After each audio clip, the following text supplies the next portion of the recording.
There's one scenario where you don't actually do a cure, you just don't overcharge the borrower.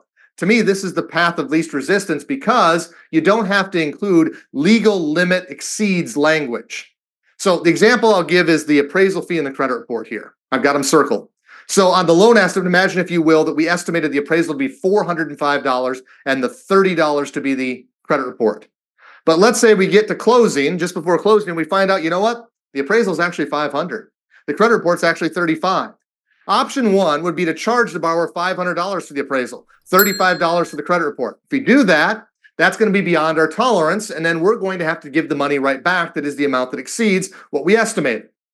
Okay, then we'll have to include legal limits language like I'm going to show you at the bottom of page 46. The other option, and it doesn't always work, okay, but it works in this instance, is that rather than overcharge the borrower in the borrower column, we can stick to what we estimated, $405 and $30 for these two items. Now, we have to be fully transparent. The reg does require us in one way, shape, or form to be able to show all the fees tied to the credit report and to the appraisal. We can do that by saying, you know what, we're the best bank in town. That appraisal actually cost $500. We're the best because we paid for it, didn't pass it on to you. Now, the borrower might not know that you can't, but you could choose to explain it that way if you'd like, okay? The idea is you have to show all the dollars tied to the appraisal, even if you don't pass them on to the customer. In this case, we're not passing on the $95, not passing on the $5, but we still have to show it, and that's what the paid by others column does. Doing it this way, we don't overcharge the borrower, we don't trigger legal limit language.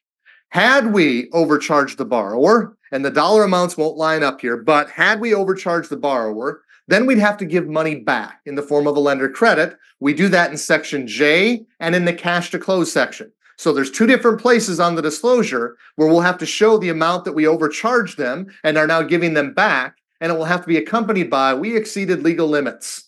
Not a real fun thing. Now, I know most borrowers don't read disclosures, but in the event that they do, you really would like them not to see this language because they might look at it and ask you some questions or just have some concerns.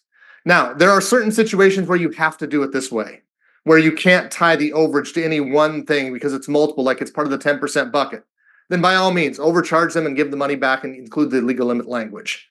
However, if you can narrow it down to a specific item or items, you can avoid this language by using the paid by others column.